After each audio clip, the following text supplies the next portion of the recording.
Good morning. मैं अखिलेश स्वागत करता हूं आपका goal with AK sir YouTube channel पे। आज है 4 अगस्त और 4 अगस्त को एक और करंट अफेयर के वीडियो के साथ मैं आपके बीच में हाजिर हो गया हूं। आज से इस वीडियो में एक हम प्रश्न भी पूछेंगे, क्वेश्चन ऑफ द डे भी रहेगा। वीडियो के लास्ट में आपसे क्वेश्चन पूछा जाएगा, आप उसका कमेंट बॉक्स में आंसर करें और अगले वीडियो में मैं उसका आंसर आपको बताऊँगा भी। तो चलिए वीडियो को स्टार्ट करते हैं। पहला क्वेश्चन दिया हुआ है, हाल में ही विश्व संस्कृत दिवस कब मनाया गया? हाल में ही विश्व संस्कृत दिवस कब मनाया गया है? तो इसका सही उत्तर मैं आपको बता देता हूं। सही उत्तर क्या हो जाएगा इसका? 3 अगस्त। तो कुछ चीजें मैं आपको क्लियर कर दूं कि हर साल संस्कृत दिवस 3 अगस्त को नहीं मनाया जाता है।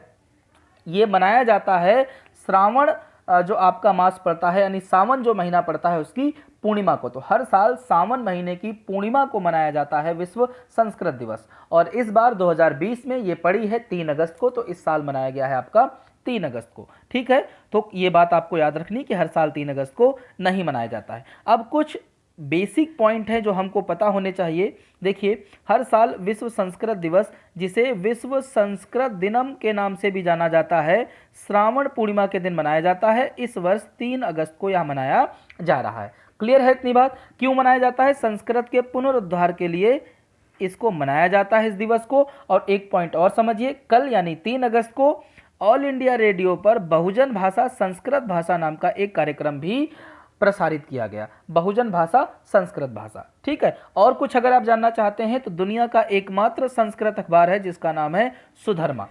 साथ ही साथ संस्कृत जो है उन 22 भाषाओं में से शामिल है जिनको संविधान द्वारा मान्यता दी गई है। यानी संविधान की 8वीं अनुसूची में शामिल 22 भाषाएं हैं जिनमें से संस्कृत भी एक भाषा है। क्लियर है इतनी बात? चलिए दूसरे प्रश्न की ओर हम बढ़ते हैं। दूसरा प्रश्न बहुत इंपॉर्टेंट है, दिया हुआ है, हाल में ही स्वच्छ भारत मिशन अपने दूसरे चरण की ओर बढ़ रहा है। यह दूसरा चरण जारी रहेगा, यानी दूसरा चरण का ड्यूरेशन पूछा है, कब से कब तक आपका जारी रहेगा। तो दूसरा चरण जारी रहेगा वो मैं आपको बता दूं 2020-21 से लेकर 2024-25 तक, यानी ऑप्शन ए इसका क्या हो जाएगा?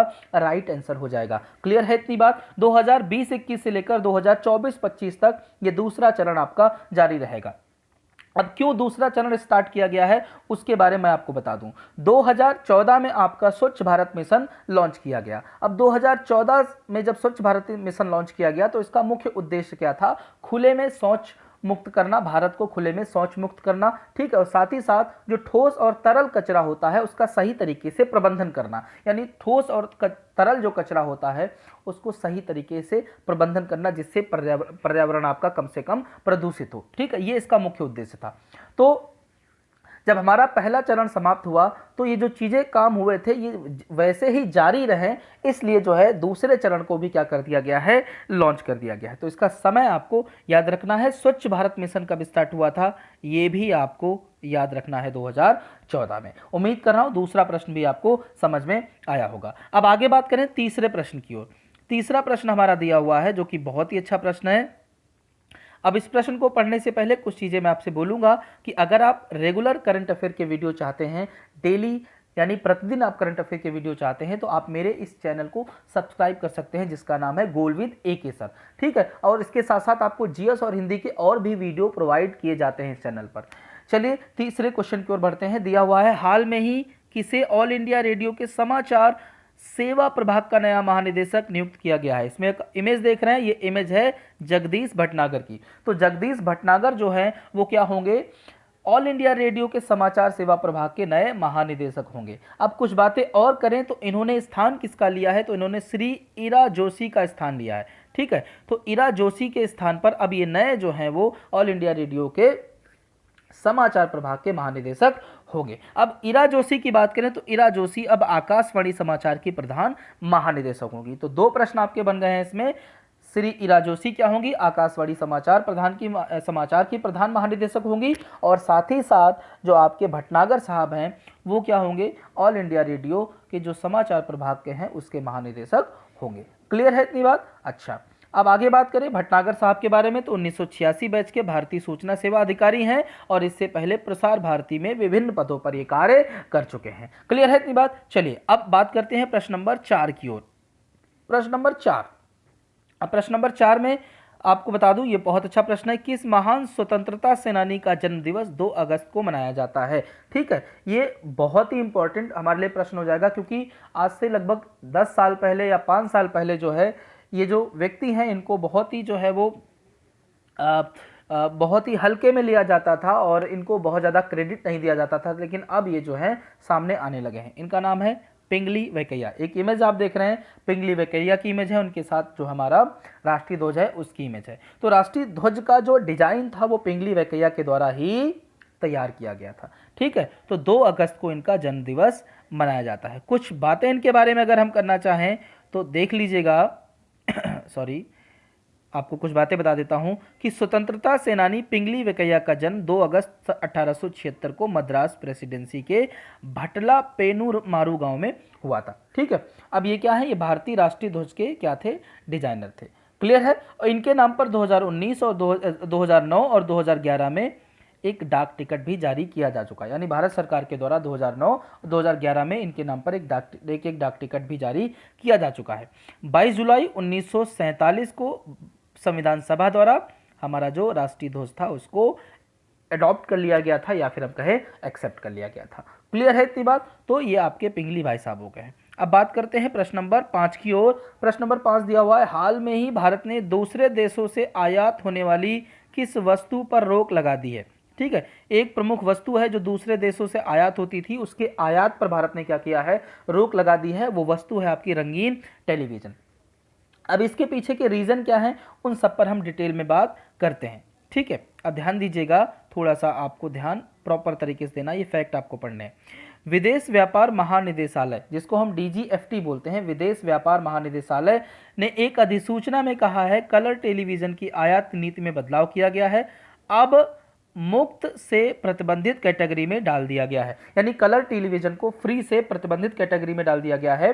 भारत में आयात होने वाले 36% से अधिक रंगीन टीवी चीन और साउथ ईस्ट एशिया से आते थे। यानी मोस्टली जो रंगीन टीवी हैं वो कहाँ से, 36% लगभग जो है चीन और साउथ ईस्ट एशिया से आते थे, जिनमें चीन, Vietnam, Malaysia, Hong Kong, Korea, Indonesia, Thailand और जर्मनी शामिल थे। ठीक है, तो भारत में रंगीन टीवी आयात करने के लिए चीन एक महत्वपूर्ण निर्यातक था। तो चीन को हमने चोट करने के लिए और साथ ही साथ जो है आत्मनिर्भर करने के लिए रंगीन टीवी में हम क्या करें, आयात को कम करके उसका निर्यात भी हम करें। तो इसीलिए हमने क्या किया है, थोड़ा सा हमने आयात पर प्रतिबंध लगा दिया। खासकर ये प्रतिबंध जो है चीन को चोट पहुंचाने के लिए लगाया गया है।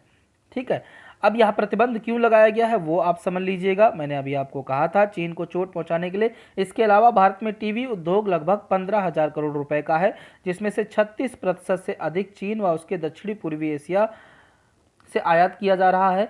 आत्मनिर्भर भारत को सक्षम करने के लिए टीवी सेटों के आयात पर यह प्रतिबंध लगाया गया है। क्लियर है? मुख्य रूप से मैंने कहा चीन को चोट करने के लिए। अब बात करते हैं प्रश्न नंबर 6 की ओर।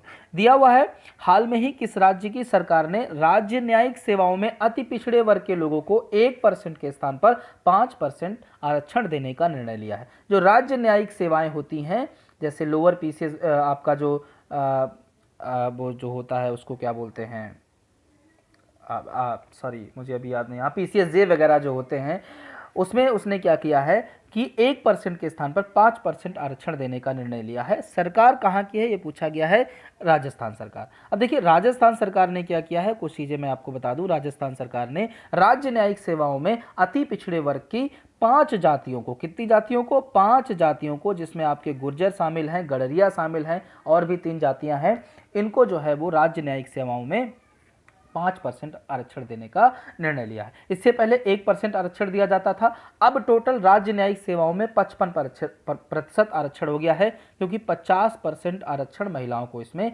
दिया जाता है राजस्थान में। क्लियर है? तो ये बातें किसकी हो रही हैं, केवल राजस्थान की हो रही है, तो राजस्थान सरकार। अब आगे बात करें प्रश्न नंबर 7 की। प्रश्न नंबर 7 दिया हुआ है, हाल में ही किसे मोदी जी का निजी सचिव नियुक्त किया गया है? तो अगर आपको याद हो तो कुछ दिन पहले मोदी जी के जो निजी सचिव हैं वो किसी दूसरी जगह क्या कर दिए गए थे, अपॉइंट कर दिए गए थे। तो नया सचिव किसे नियुक्त किया गया है? हार्दिक सतीश चंद्र शाह को। ठीक है, ये किसका, राजीव टोपनो का स्थान लेंगे। क्लियर है, राजीव टोपनो का स्थान लेंगे। अब बात करें प्रश्न नंबर इसके बाद 8 की। प्रश्न नंबर 8 दिया हुआ है, हरियाणा सरकार ने पहलवान बबीता फोगाट और किसे खेल विभाग में उप निदेशक डिप्टी डायरेक्टर बनाया है। ठीक है, तो बबीता फोगाट और कविता दलाल ने हरियाणा सरकार में एक आपका जो है वो उसको क्या बोलते हैं, एक लेटर लिखा था अपने आप को जो है एक प्रोसेस के तहत। उन्होंने कहा था कि वो जो है उप निदेशक बनना चाहती हैं, तो कविता दलाल और बबीता फोगाट को हरियाणा सरकार ने खेल विभाग में उप निदेशक या डिप्टी डायरेक्टर नियुक्त कर दिया है।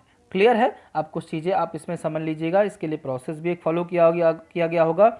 हरियाणा सरकार ने पहलवान बबीता फोगाट और कविता देवी को खेल एवं युवा मामले विभाग में उप निदेशक नियुक्त किया है। इन दोनों पहलवानों ने इस पद के लिए राज्य सरकार को आवेदन किया था। उन्हें हरियाणा उत्कृष्ट खिलाड़ी भर्ती एवं सेवा शर्तों के नियम 2018 के तहत उप निदेशक के पद पर नियुक्त किया गया है। तो नाम याद रखिएगा, बबीता फोगाट और साथ ही साथ कविता देवी। ठीक है, कविता दलाल है, मे बी कविता दलाल है, देवी नहीं है। ठीक है, अब आगे बात करते हैं प्रश्न नंबर 9 की। प्रश्न नंबर 9 दिया हुआ है, अब देखिए प्रश्न नंबर 9 को पढ़ने से पहले यहाँ पर एक इमेज देख रहे हैं, जो इमेज किसकी है, आइवरी कोस्ट, अफ्रीका महाद्वीप में पड़ने वाला देश है आपका आइवरी कोस्ट। ठीक है, तटीय देश है। तो उस व्यक्ति का नाम बताएं जिसे आइवरी कोस्ट के प्रधानमंत्री के रूप में चुना गया है। तो इसका सही उत्तर क्या हो जाएगा, हमीद बाको याको। हमीद बाको याको जो है वो आइवरी कोस्ट के नए प्रधानमंत्री के रूप में चुना गया है। ये पहले आपके जो है रक्षा मंत्री थे, फिर अचानक से आइवरी कोस्ट के जो इनसे पहले प्रधानमंत्री थे उनकी डेथ हो गई, तो इनको कार्यकारी प्रधानमंत्री नियुक्त किया गया और उसके बाद इनको अब जो है वो पूरा जो है टाइम के लिए प्रधानमंत्री नियुक्त कर दिया गया है। क्लियर है इतनी बात। अब आइवरी कोस्ट की अगर हम बात करें, आइवरी कोस्ट के बारे में अगर हम बात करना चाहें तो याद रखिएगा, आइवरी कोस्ट के राष्ट्रपति कौन है, अलासेन उतारो, और राजधानी है यामोसुक्रो। क्लियर है इतनी बात। चलिए अब बात करते हैं प्रश्न नंबर 10 की, जो कि आज का लास्ट प्रश्न होगा इस वीडियो का। दिया हुआ है, उस देश का नाम बताएं जो 2021 में 7वें ब्रिक्स पर्यावरण मंत्रियों की बैठक की मेजबानी करेगा। मैं आपको बता दूं, 6ठे ब्रिक्स पर्यावरण मंत्रियों की बैठक का आयोजन अभी रिसेंटली हुआ था, जिसकी अध्यक्षता रसिया ने की थी। 7वां जो ब्रिक्स पर्यावरण मंत्रियों की बैठक का आयोजन होगा उसकी मेजबानी कौन करेगा, भारत, और ये कब होगा, 2021 में होगा। क्लियर है इतनी बात। अब लास्ट में हमारा क्वेश्चन ऑफ द डे, इसकी बात करते हैं, क्वेश्चन कौन सा रहेगा हमारा। तो क्वेश्चन ऑफ डे की बात करें तो आज का क्वेश्चन है, ताइवान के पूर्व राष्ट्रपति का नाम बताएं जिनका हाल में ही निधन हो गया है, जिन्होंने 1988 से लेकर 2000 तक ताइवान के राष्ट्रपति के रूप में कार्य किया था। इनका नाम बताना है। साथ ही साथ ताइवान के बारे में जो भी जानकारी आपको मिलती है वो कमेंट बॉक्स में आपको मेंशन करनी है। चलिए अगले वीडियो के साथ मिलते हैं, और ये वीडियो अगर आपको अच्छा लगा हो तो वीडियो को लाइक और शेयर करना बिल्कुल ना भूलिएगा, और चैनल को सब्सक्राइब करना तो बिल्कुल मत भूलिएगा। Thank you very much.